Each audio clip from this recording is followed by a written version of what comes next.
Hello and welcome to Supposedly Fun. My name is Greg. I'm Joel. And you know Teddy, our buddy boy, who we took for a big, long walk today, and he is exhausted from that walk. I also just ate a croissant, so he's like, what's that? So he will probably pass out asleep any moment now and maybe won't even last long. But anyway, we are here because we're filming this on Saturday the 30th. We've called it. Yeah. We are not going to be reading anything else. I actually did DNF a book this morning, but that's another issue. So we're doing our best books. Top 10. Of 2023, the top 10. Fiction. Fiction, yes. And notes with that. So I'm not including any rereads. Are you? I don't think you are. I don't think so, no. Yeah, so I will include rereads in a separate thing. Yeah, no. Yeah. I left those out, so. Yeah, cool. So no rereads. Nonfiction will be its own video, which will hopefully become... We might film that one tomorrow, and I'll post it later in the week. Yep. And we'll probably do a video with our almost best, where we talk about the books that were maybe like 20 through 11.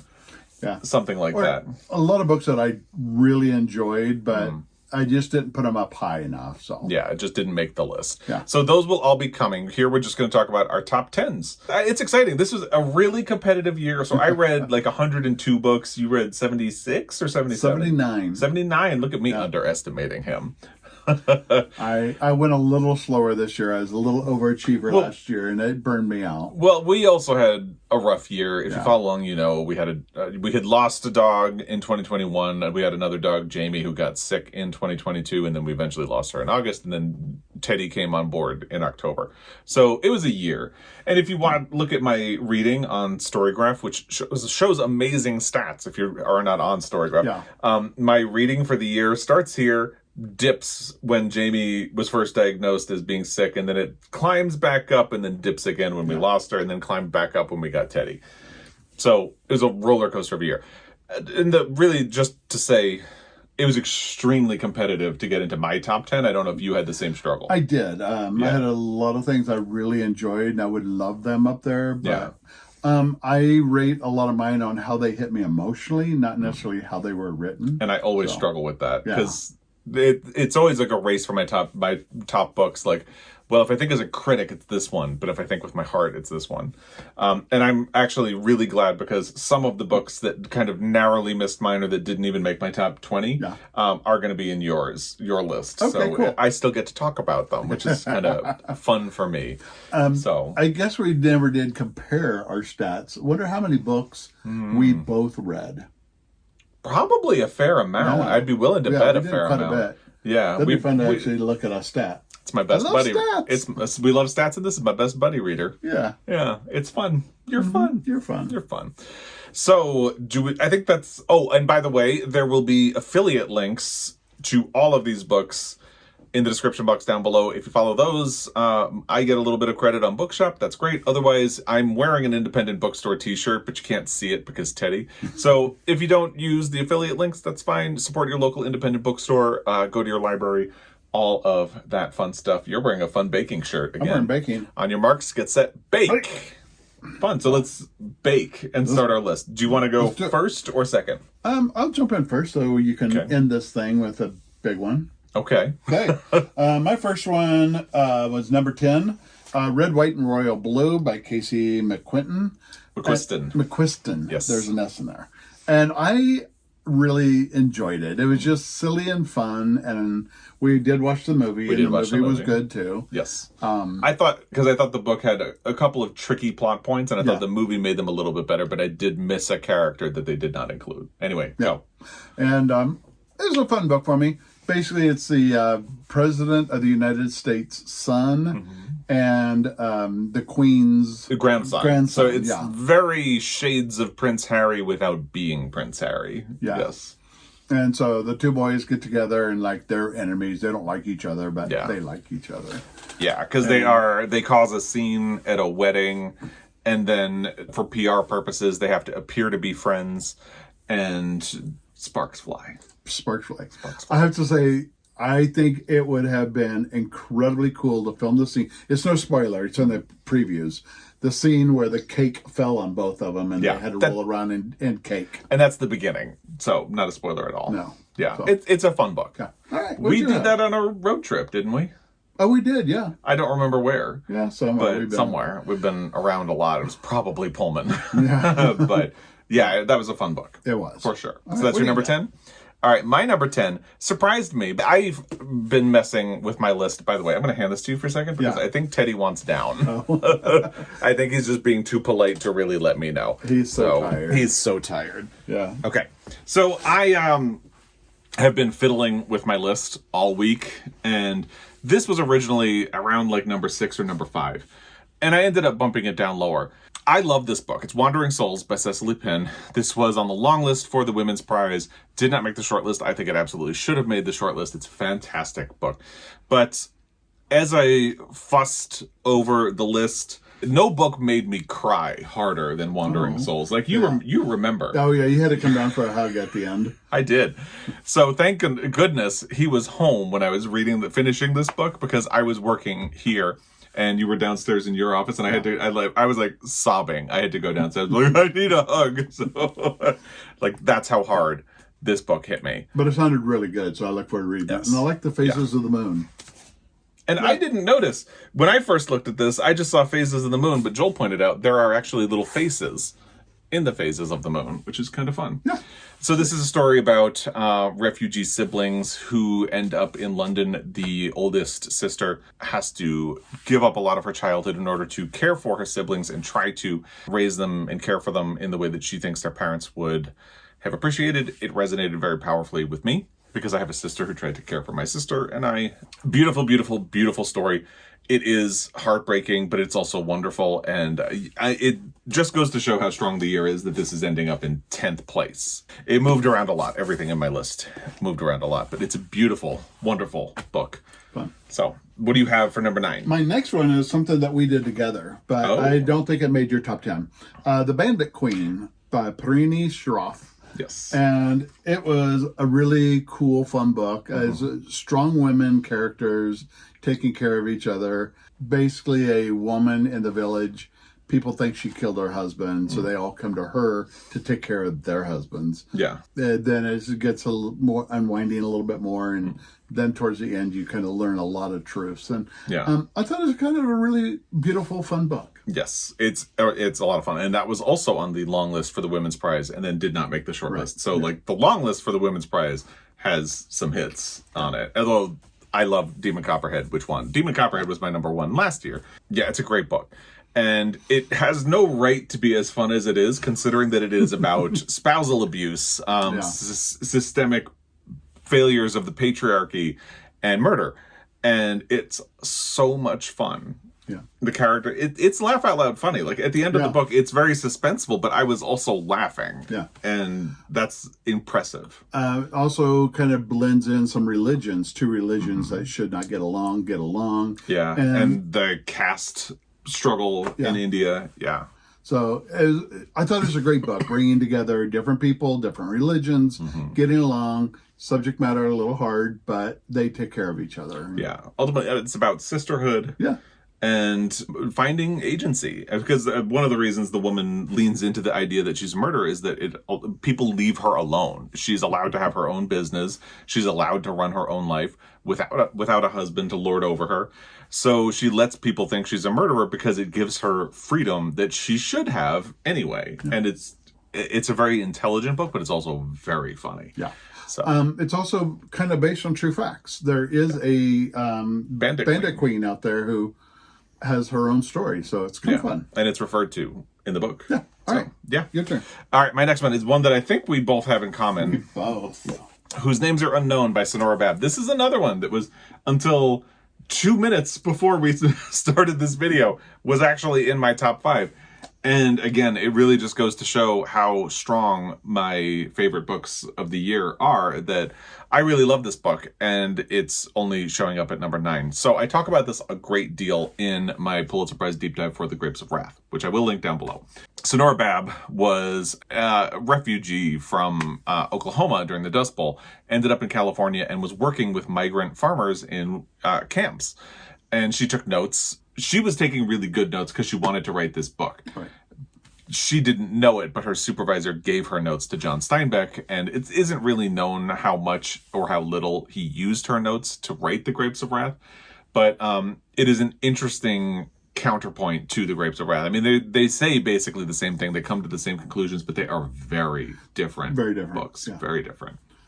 Grapes of Wrath probably is number 11 on my list. It just didn't make it because I've read Grapes of Wrath, The Four Winds by Hannah, and I just thought this book was so much better. Yeah, I think the fact that she lived through what the characters lived through really, like, you can feel it as you read it. All my Dust Bowl books were really good that I've read, but this really stood out for me a lot more. Yeah, and I'd say The Grapes of Wrath is probably also going to be in my almost best of the year, but I really loved this book. It finally got published in 2005 because that's the other part of the story. Her deal to have this book published got canceled because The Grapes of Wrath made it to presses first, and when it became such a big success and won the Pulitzer Prize, her publisher told her, we're not going to compete with that, so we're just going to which is funny because nowadays they would try to ride those coattails, but back then they were like, we don't want to compete with a book that's a success. So this was only published in 2005, and it's a beautiful book. I absolutely love it. It's about people surviving the Dust Bowl. It spends more time in Oklahoma as well, because The Grapes of Wrath opens in Oklahoma, but very quickly gets on the road. And then it skips the road completely when The Grapes of Wrath lingers on the road. A lot. Yeah. So that's another difference between them. Yeah. Beautiful book. Beautiful book. Yeah. All right. So that was my number 9. Now we're into number 8. Lessons in Chemistry. Which we don't own. We do not own that one. And I thought it was really fun. The aspect of bringing chemistry and baking or cooking together, of how they really do go hand in hand. That's my shirt. Yeah. And then a strong woman who is ahead of her time in her field and just did not get noticed. Yeah. And then every man kind of stepped on her to make them known better. And then when it came down to it, it's like, oh no, she was really the one behind all this. Yeah. And so she made it. So I love that aspect of it. We're still in the middle of the TV series. Yeah, we started it and then got interrupted by a bunch of holiday things. Baking. And baking, yeah. So baking's over, so we're getting back into Lessons of Chemistry. Yes. And it's supposed to get really good, so a lot of people have liked it. It's very different. Yeah. But it captures, I mean, the overall thing is the same, but yeah. And there's a puppy dog named 630. I love it. Yeah. It's a really good book. It did not make my top 10. Spoiler for my top 10. But it's a really good book. I had been expecting something a little different, because when people talk about it, they always talk about how she had been a scientist and then ended up with a cooking show that was sort of Julia Child-esque and became wildly popular. So that's really what I thought. You don't get to, well, it opens with a chapter about the cooking show. Right. And then it flashes back, and then you don't get to the cooking show until about halfway through the book at the earliest. Because it really is about her trying to get into the sciences and all of the things she had to fight against, but not in a serious or heavy way, kind of like the Bandit Queens. It's just a really entertaining, frequently funny story that, you know, and there are things like sexual assault in the book. But again, it just feels like a fun and entertaining read, despite the fact that it deals with heavy subject matter. And it was not what I expected at all. Right. And in a good way. Sometimes that's a good thing. So, yeah. What's your number 8? My number 8 is The Bandit Queens by Parini Shroff, which we don't own a copy of. No. And we did already talk about. It's kind of a cool cover, too. So it is a cool cover. I should add it to the used book wish list, because I've been looking for it, but it's not on the list. Okay. We have a wish list that we share. And it's because if you travel and go to a used bookstore, you can look for it, and then, so I'll add it to the list because it's a great book. It does have a fun cover. And for all the reasons we talked about, I think it's a fantastic, fantastic book. And again, it is a book that has no right to be as fun as it is. Like, I would say, I don't think I had as much fun reading any other book in 2023 as I did reading a book about murder and spousal abuse. And who knew? Who would have guessed? So that was my number 8. We already talked about it. All right. So what do you have for number 7? Number 7 are Whose Names Are Unknown. That's Nora Babb. She's back. She's back. And we both, another book we had in common. Totally loved it. So if you enjoy historical fiction or even a little historical nonfiction, interested in the Dust Bowl, I highly recommend any of the books we've talked about today for sure. for the Dust Bowl. Yeah, because if I remember correctly, so we were supposed to buddy read The Grapes of Wrath and start it in February. Yeah. You finished it. I didn't, because that was the month that Jamie was diagnosed with a nasal tumor, our dog. So you managed to finish it. I finished it like 2 months later. Right. And then I wanted to read Whose Names Are Unknown as a companion. And when I read it and loved it as much as I did, you read it as well. So we had a whole journey with The Grapes of Wrath and Whose Names Are Unknown throughout the year. Yeah. So it's nice that it made both of our top 10s. Yeah. In roughly the same place, too. Yeah, pretty much. All right, so my number 7, because we're on 7, right? Yeah. My number 7 is another book that we don't actually own. It's Tom Lake by Ann Patchett. Really good. We need to get that on the bookshelf for you. We do. And actually, they had a copy at our local used bookstore, and I didn't get it because part of me is thinking that would be a fun thing to order from Parnassus because they'll have a signed one because Ann Patchett owns that store. Beautiful, beautiful book. I have really struggled with anything that has to do with the pandemic because it still feels really new. We're still kind of processing it. I think I've tried like 2 other books that dealt with the pandemic and not had a good time with them. But I think Tom Lake uses the pandemic as a way of getting a family back in one place, kind of unexpectedly. Like the kids, there are like 3 daughters. They've all grown up. They've started moving on into their lives. And now the family has found themselves all back in one place again. And there's sort of a recognition that this is kind of unlikely to ever happen again because everyone is really settling in to their lives and moving on. So as part of the pandemic, they're all back on the family's cherry orchard in Michigan, I believe, and helping out. And as they are working on the cherry farm, the daughters start getting the mother to tell them a story that they have always loved. It's about how she dated a man who became a famous actor.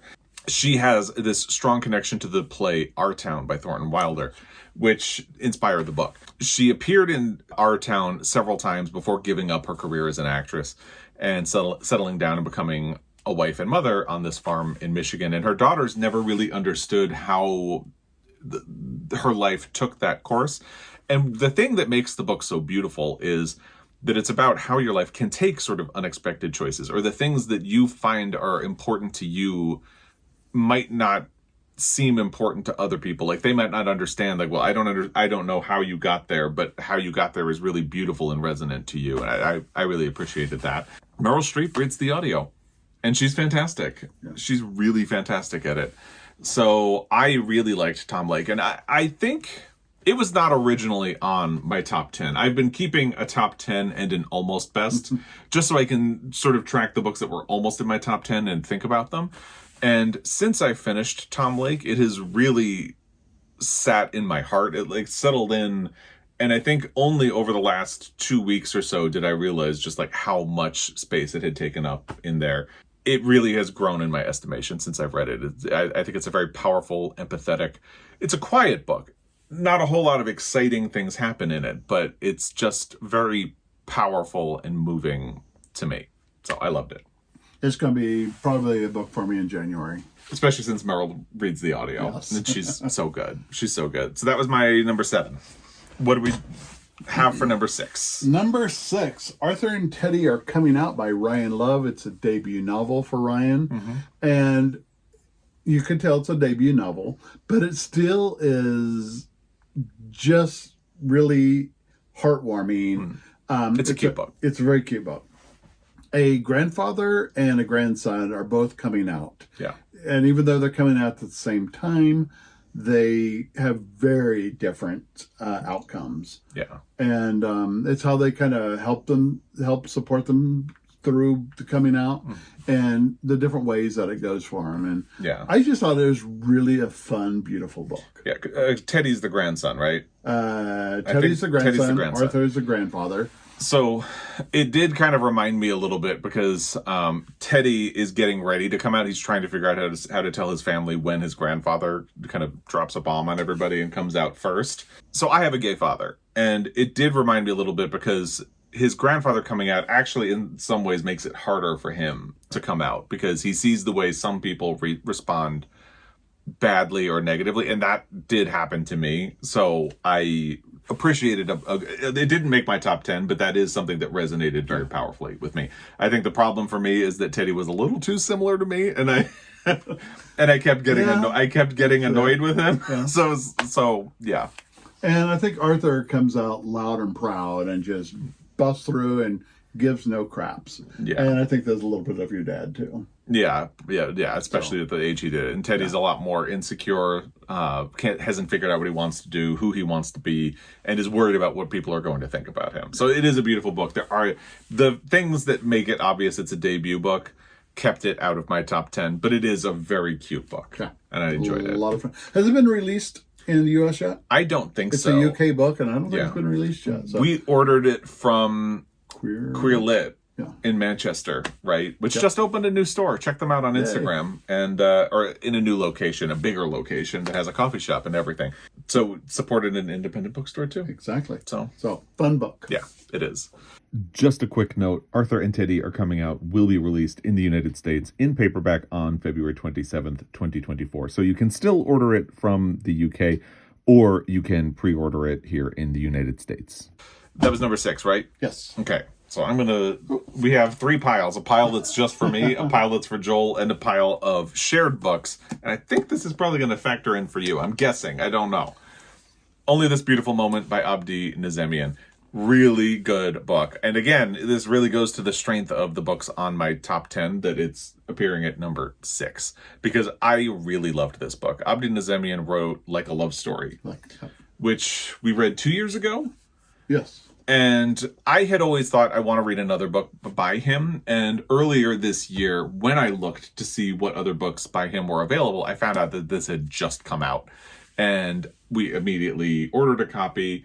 And I actually listened to the audio, but really wanted to have a copy of the book because it's that good. You have 3 generations of men in an Iranian family, and they go back and forth between the United States and Iran. You have the grandfather who is born in Iran and is sent to the United States. Or is he born in the United States? No, he is born in the United States. And his mother is trying to get him to be an actor in old classic Hollywood. And he's struggling a little bit because he's Iranian and Hollywood doesn't know what to do with that. He ends up back in Iran, which is where the father is born, and he ends up back in the United States because as he is sort of college age, the revolution starts to break out in Iran, and it's thought that he'll be safer in the United States. And now you have the grandson who is out and gay in the United States, and they are going back to Iran to be with the grandfather while he's dying. That's the setup of the book. None of that is a spoiler. So it's about all 3 members or all 3 generations of this family, the things they have in common and the things that they haven't properly communicated to each other that are kind of keeping them apart. Yeah. And their stories have really interesting ways of mirroring each other and creating parallels. And I really think it's quite amazing how Abdi Nazemian uses their 3 stories to create this really beautiful tapestry. Yeah. Of time and family and the way things change, the way things stay the same, because you have the grandson who is feeling conflicted about going to Iran because homosexuality is illegal in Iran, but then you also have the grandfather's story back in old Hollywood where in the United States homosexuality was really criminalized. And what the grandson finds when he goes to Iran is very interesting and sort of challenges a lot of his perceptions of what he expected when he went there. So I love this book. I love it. It's a good book. Really good book. Absolutely a beautiful one. I think I liked it a lot because of the family dynamic going through and the love that they had for each other. The father and son have a block between them, but it comes out in the story, and it just ends up being a beautiful story. And I love Abdi's voice in here. Just amazing. It's a really good book. Yeah. Really very good book.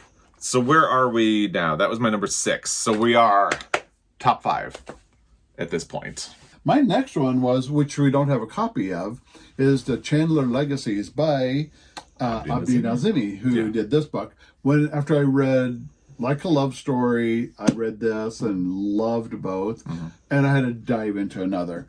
The Chandler Legacies is a little bit like The Breakfast Club, just 5 people who don't have a lot in common are pushed together in a class and kind of how they navigate through.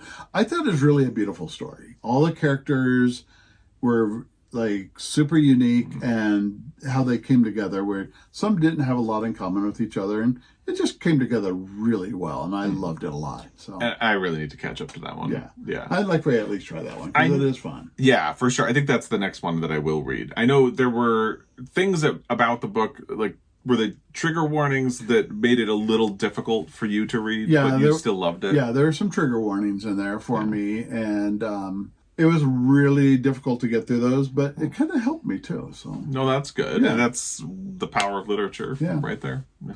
Catharsis. It's fun. Well, it's not fun. It was. Yeah. All right, what do you got? All right, so what is my number 5? Oh, okay. My number 5, which slid into 5th place once I bumped Wandering Souls down. It seems silly, but go with me on this. And actually, it's not silly at all. It's The Guncle by Stephen Rowley. I resisted this book pretty hard when it came out because it seems silly. Like, okay, it's a book about a gay uncle. On the cover, he's wearing a muumuu, carrying a martini, and has 2 kids following him in front of a pool. Like, okay, I get it. Seems like it's going to be a little too cutesy. I'm not going to rush into it. But I kept hearing good things about it.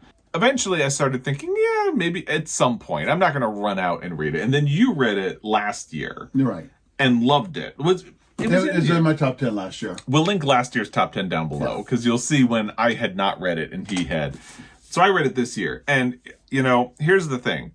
This book, I'm going to say this without getting emotional, it actually healed a lot of things that I was going through. Because in 2021, we lost Guinness, one dog.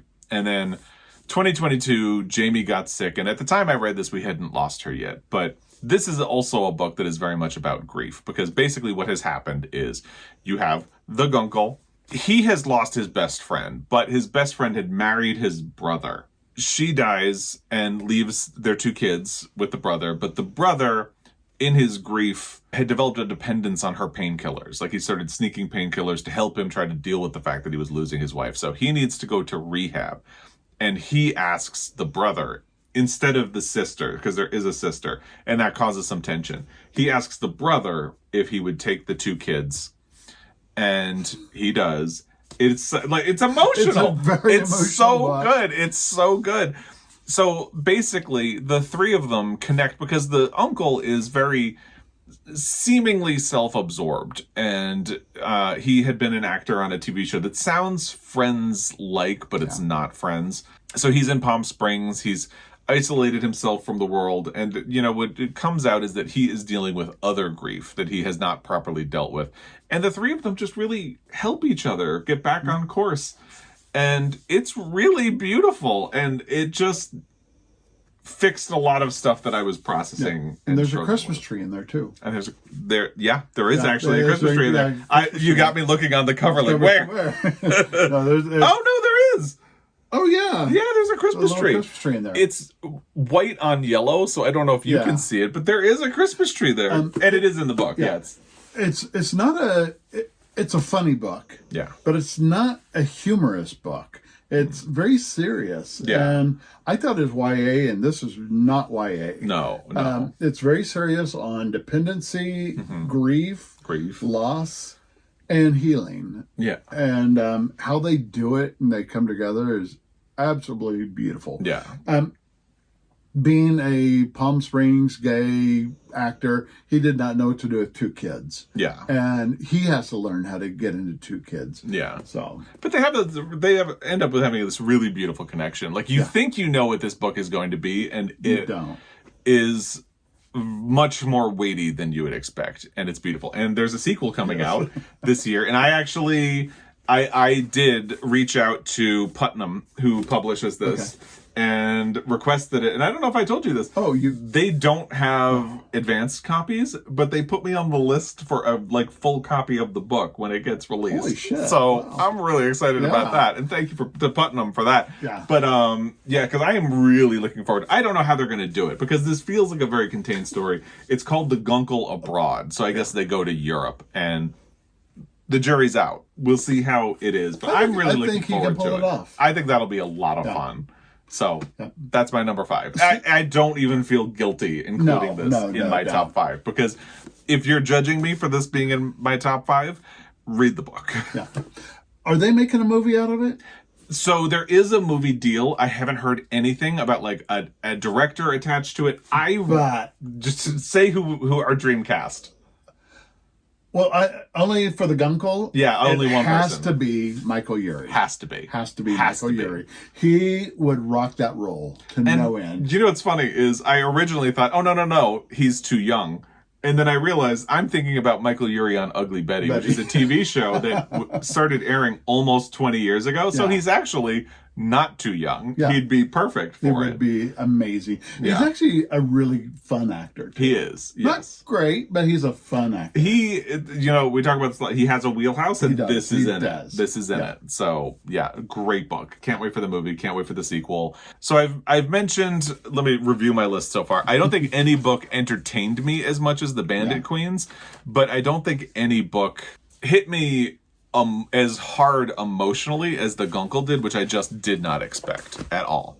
So, number 4, what do you have? Number 4, a good book. Becoming Ted. Really good book. I wasn't sure I was going to like this, and I just fell in love with it. Yeah. Okay, I have to admit, my past, I'm a little closed-minded to drag queens. I've really opened up lately, and I'm much more supportive and loving and just get it. But when this was about Ted wanting to become a drag queen, it's like, I'm not sure about this. It was super funny. Yeah. Very emotional. It had a little dark side too. I mean, he was kind of in a emotionally abusive relationship. Yes. And how he came out of that. And he was doing something with his career he didn't want to do, and so he just reinvented himself and really wanted to become who he wants to be. Yeah, and you don't have to be beautiful. It did. So you don't have to aspire to be a drag queen like Ted to appreciate this book at all, because it's a really human story. That really is just a way of saying that he had swallowed down his own wants and needs in life in order to make other people happy. He was trying to be the person who would make other people happy. Right. And he ended up in this emotionally abusive relationship for a long time. And in the first chapter of the book, he gets dumped. So he, at first, is devastated, and then he starts to reinvent himself and learn things about himself. It's a beautiful book. We have become huge Matt Cain fans. Yeah. You talk to the people. I'm going to go grab the book off of the shelf. Hey, people. So Matt Cain also did Albert Entwistle, a book that was given to us when we lost Ted Guinness. By Erica from the Broken Spine and Montana Book Company. Yeah. So The Secret Life of Albert Entwistle is the book that introduced Matt Cain to us. Fantastic book. Yeah. And then we got this, and again, fantastic. Yes. And this was last year's equivalent of The Guncle for me, because, we lost Guinness. I was in a tailspin, and you were in a tailspin. And this did so much to help heal and process and make you feel good about the world again. Yeah. And people and connection, and this is a good extension. So this didn't make my top 10, and I have felt guilty about that ever since I read it, or ever since it dropped out of the top 10, because I really did enjoy this book and love it. And so Matt Cain has a book coming out in January, only in the UK, not in the US, and I had already reached out to Gaze the Word, which is another gay bookstore in the UK, I believe in London. And I'm on a pre-order list, so they can't adequately, they can't finish the pre-order until they can have the book in the store and they weigh it. You don't need to know any of this. But basically, in January, they're going to reach out and we're going to finalize the transaction, and we'll have another Matt Cain. Yeah. So great author. Love him. Consistent, too. so far. Going back to the book I read, Arthur and Teddy coming out by Ryan Love, I think he will become a Matt Cain. Yes, yeah. He has some books to get under his belt, but I Yeah. think he'll come out and do what Matt Cain does. Yeah. Because both books are emotional. They're funny. Yeah. Oh, I think I laughed more out loud That is a while funny reading book. this, and I couldn't tell you everything. Yeah, because you read it first. Yeah. And you were just giggling and crying and then I giggling. was so emotional through Giggling this and whole crying at the same time. And yeah, so it really made me look forward to it. So the second you were done, I had to read it. Oh, and then we loaned it to your stepmother. Yeah, who she loved it. Had also loved The Secret Lives of Albert Entwistle, and she loved it. Yeah, so it's a hit. It's a hit. Yeah. Anything else on that one? Nope, I'm good. All right, so that's number 4. Now, I really struggled with where to place the book that comes in at number 4 because I just finished it. And it kind of proves my point. I do not like finalizing my best books of the year until the year is over. The only reason we're filming this on December 30th is that I did start a book this morning, and my intention was that it would carry over into 2024 and that I wouldn't finish it this year. And then I ended up not getting there anyway. I'll talk about it another time. But I finished this book like a week ago. Dinner at the Homesick Restaurant by Ann Tyler. And I've really struggled with where to put it because no other book on my list has the recency bias that this one does. I originally put it in 2nd place. Then I moved it to 3rd place. Then I moved it to 6th place. Then I moved it to 4th place. Then I moved it back to 2nd place. And now it's back in 4th place. Because I just don't know how this one is going to sit with me over time the way other ones have. However, this is an extremely me book. It's quiet. I admit, halfway through, it almost started to feel like, well, not much is happening in this book. And I didn't care because it's so beautifully written and the characters are so well rendered. And ultimately, that does kind of feel like part of the point is that not much happens in the lives of these people. So you have a fractured family. I love books about fractured families. Go figure. You'd think I came from one. I know. So it starts with Pearl Tull, who is 85 and likely dying. She thinks she has pneumonia, but she doesn't want to get diagnosed because she's worried that if she gets diagnosed, she's going to be admitted to a hospital. And she's this very prickly person who doesn't want people to fuss over her. And then she has 3 kids, and it's about the different relationships they have to their shared past, which is also something I find really interesting. It's really beautiful. I loved it so much. The characters are great. It is extremely empathetic, which is a quality that I'm finding that I really appreciate in books. It's just so good. And one of the things I loved about it, which is not one of the main plot points, is that Ezra, the middle child, gets a job in a restaurant. And he has this dream that he wants to create a restaurant that will serve the type of food that you are used to getting at home, like comfort food. And in 1982, I guess a restaurant serving comfort food was not something you would find. It was probably groundbreaking at the time. He wants to call it the Homesick Restaurant because he wants it to be sort of a haven for people who are like missing home and need connection, which I think is beautiful and which I think you can really find in food. So I loved it. So I think it's great. I have a complicated history with Ann Tyler. The only book of hers that I had read before this one was Breathing Lessons, and I read that when I was 20. In my deep dive on Interpreter of Maladies, which won a Pulitzer, I mentioned that I started really getting obsessed with the Pulitzer Prize because Interpreter of Maladies had been recommended to me, and when I saw it, it had that like winner of the Pulitzer Prize on it, and I read it and I loved it, and then I read another book that had that and loved it. So in that period where I had really learned to rely on that to help find good books, I read Breathing Lessons, but I did not like it at all. It seemed like it was a book about old people fighting, and when you're like 20, 21, it's kind of like, this won a Pulitzer? Like I remember for years I would say that. And I think if I read it now, 20 years later, I will probably appreciate it a lot more. And this really kind of proves that point because she's an incredibly smart writer. And she's very good at understanding emotional history that people have together. Like, I think if I read Breathing Lessons now, I'm actually going to be extremely impressed. Mm-hmm. So that was my number 4. You know, it remains to be seen. In a year, looking back at this list, I might think I put that too high. I might think, oh, it wasn't high enough, but it's at number 4. And that's where it's going to be. And I think it's going to be another one that I'm going to do in January.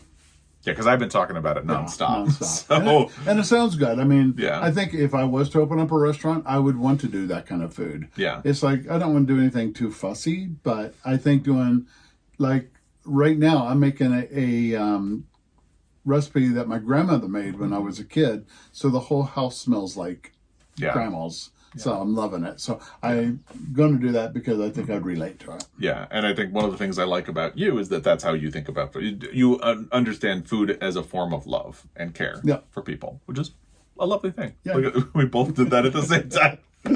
All right, we are now top 3. Only This Beautiful Moment was mine because I absolutely loved it. It's a good I book. love the story. I love the family. I love the writing. Absolutely beautiful. Yeah, it is. Any other year, that would have been easily in my top 5. Easily. But very competitive year we're having. And we already talked about that one. So my number 3, The Heaven and Earth Grocery Store by James McBride, which kind of similar. This one I finished a week ago. I finished this one at the beginning of December. And I wish there had been a little more time for it to settle. And again, how competitive is this as a reading year for me that this is in 3rd place? Here's a spoiler for my next 2 books. This is what I would say is the best new book of 2023, because my top 2 are not from this year. I feel guilty putting it in 3rd place because this is a fantastic book and it has so many things that I like. I love James McBride. I love The Good Lord Bird. I was mixed on Deacon King Kong because I listened to it on audio and I had a little bit of difficulty tracking all the different characters, all the different storylines. So I made sure when I got this, I read it in print, and I think that worked much better for me. I have heard people say that they listened to the audio and that was easier for them. So whichever one works for you, I can't say, but print worked much better for me. And this is a book about a community.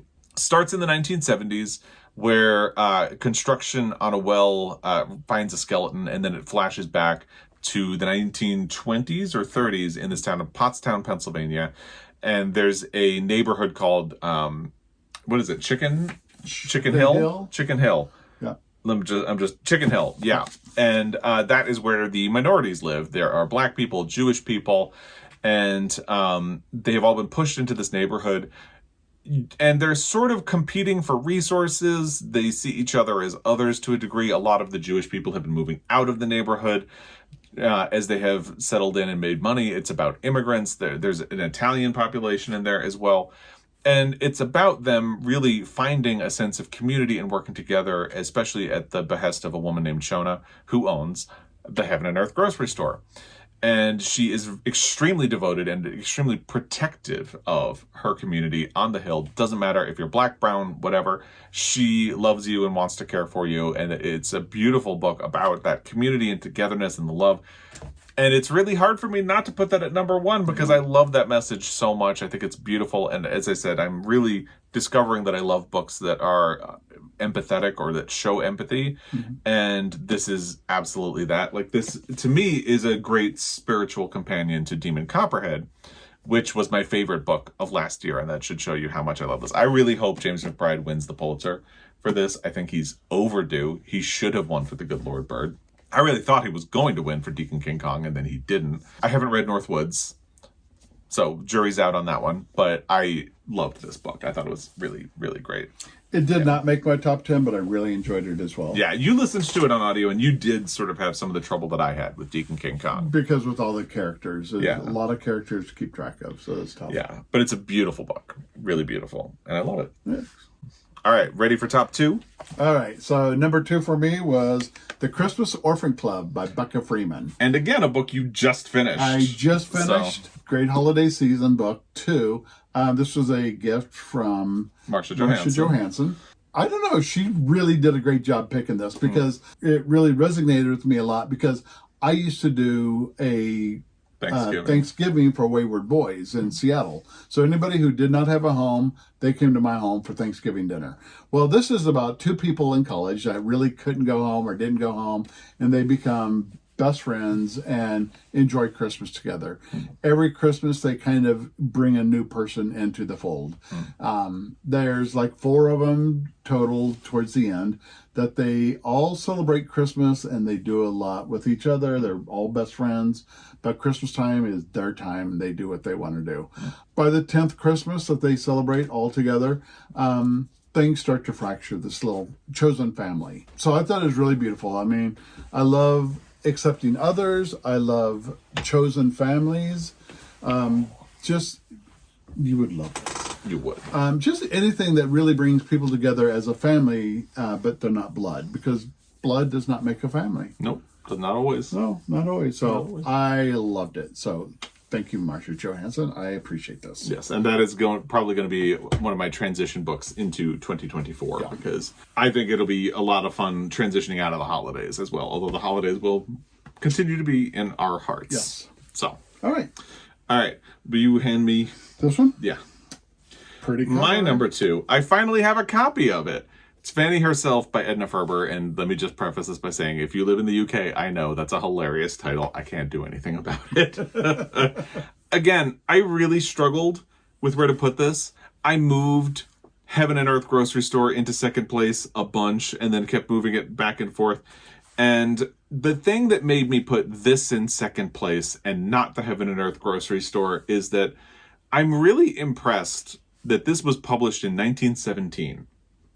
And it still feels urgent and relevant and emotionally resonant. So I'm just so impressed by that I had to give it second place. So this I read as part of an addendum to my Pulitzer Prize project, because the very first Pulitzer Prize for fiction was given in 1917 to a mediocre book called His Family, being honest. And I was looking at other things that were published that year, saw this. Edna Ferber later won a Pulitzer Prize for a book called So Big, a couple of years after that. So I thought, well, there's a Pulitzer connection. Why don't I just read her book? I loved it so much. And it has been consistently in my top 5 all year. And I am so looking forward to reading more of her books. It's about a woman who, it begins being about her mother a little bit. Her mother has a general store that she inherited from her husband, but she's actually good at business, unlike the husband. So she builds this general store into a community hub that gives back to the community, makes connections with all of the people around it. But there are external forces that are making business difficult. Catalogs are new at the time, and people are starting to order from home. They don't have to go to the store. They can have it shipped directly to them. It's cheaper to do it that way. Does this sound familiar? It's like, that's one of the things, like, this is published in 1917, could easily be today. It's so relatable because now you look at stores and the struggles that they have with online retail, and it's the same thing.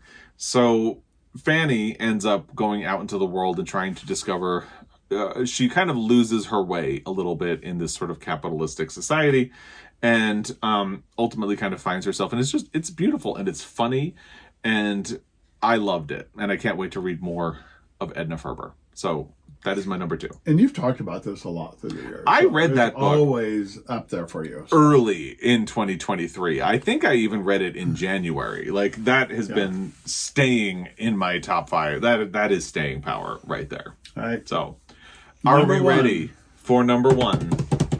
What you got? Mine is. I love this. I said at the beginning of the year I wanted to read more classics. I read White Fang. I really liked it. Call of the Wild. I absolutely loved it. The Grapes This of Wrath. is my Call of the Wild doggy right That's here. right. Grapes of Wrath. We almost named him Buck for Call of the Wild. Almost, yeah. It was a toss-up. Yeah. But my favorite book of the year was To Kill a Mockingbird by Harper Lee. I love it. And I have not read it, and so I did. And I absolutely loved it. I mean, I thought it was very relevant still today. Still. The character, and then as soon as I read it, we did the movie, and the movie was just as good. Yeah. So the only reason it's not on my list is because I'm not including rereads.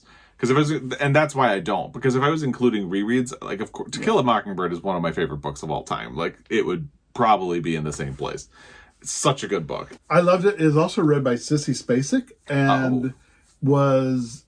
You don't feel like you're reading a book. You just feel like your friend is telling you a story. Yeah, she's so good. I listened to an audiobook by Meryl Streep, read by Meryl Streep this year. And I think Sissy Spacek reading To Kill a Mockingbird is probably the best fusion of voice and text that I've ever heard. It's so good.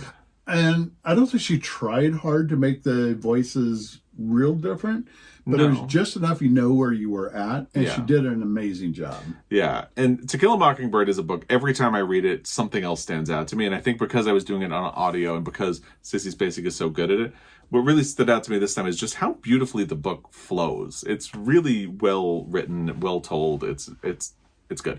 I did a whole Pulitzer Prize deep dive. I'll link it down below. Oh, sweet. On To Kill a Mockingbird. If I was counting rereads, Aristotle and Dante, book 1 and 2, would probably have been at my top. I'm still just in love with those books. Yeah. He is just loving listening to you talk about books. I know. Do you want to read To Kill a Mockingbird? You would love it. You would love Boo Radley. You would love To Kill a Mockingbird.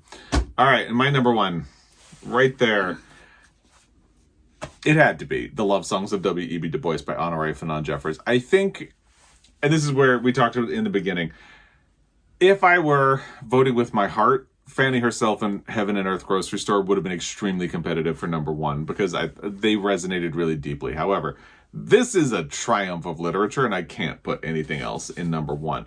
So the only thing keeping them out of this top spot is that this is the year I actually finished, because I started it on audio when it was first released, and I didn't like the audio, so I pivoted to waiting for the paperback, and it took me until this year to actually finish, and I loved it so much. It's the story of a family, which again I always love.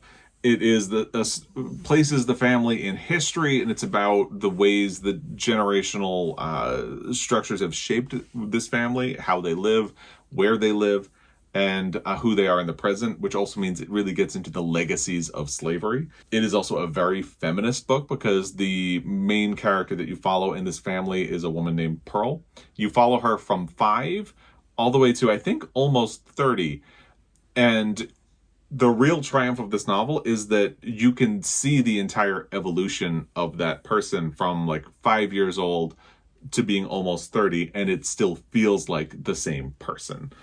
And I think Honoré Fanon Jeffers does such a good job creating these characters. They feel like real people in ways that a lot of times characters in books don't. And I just thought it was fantastic. And it made me even more angry that this did not win a Pulitzer Prize for Fiction last year, because it is an absolute triumph.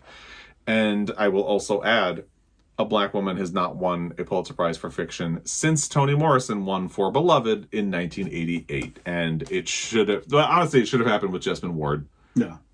For Sing Unburied Sing.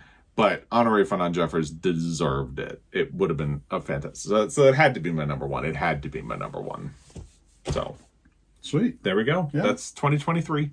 What do you have going into 2024? I've kind of mentioned a lot of the books that you've read. I would like to read. And, I am trying, so I think in January, I'm going to try reading ahead a little bit. I got access to some books on NetGalley that are coming out in 2024, and I'm going to try to read them. I think I'm going to use The Christmas Orphans Club as my transitional book into 2024, because I want to get the year started in a good place. I had gotten The Bee Sting from the library. I'll just say it. That's the book. I got 16 pages into it, and I had to stop today because it would have been a lot for me. Would have been a lot for you. I complained to him like 10 times. In 16 pages. In 16 pages. And it's a big book. And it's a big book. So I just thought to myself, Nobody you know got what? time for this. I'm not out to yuck anybody's yum. If you like that book, I know. If you like that book, it's fine. It's a lot. I just don't want to be that person who's hating on it, so it doesn't even really count as a DNF. So that was almost going to be a transitional book for me. And I haven't decided what my next Pulitzer book will be. A lot of 2024 is undetermined for me, which is kind of nice. Yeah. I don't think I have any goals yet. I am still going to keep my goal of 80 books. That worked well. That worked well for me because I got like 85. I think your goal was 75, and you got 79. No, 75, and I got 80. So I'm going to keep my goal at 75. Yeah. And my page count was 5,300, and it's 6,000. I'm going to try to read more paper books. He's like, yes. Read more. Read with me. So I'm going to read more paper books. Also, I did probably about 75% fiction, 25 nonfiction. I had 16% nonfiction. Yeah. Yeah.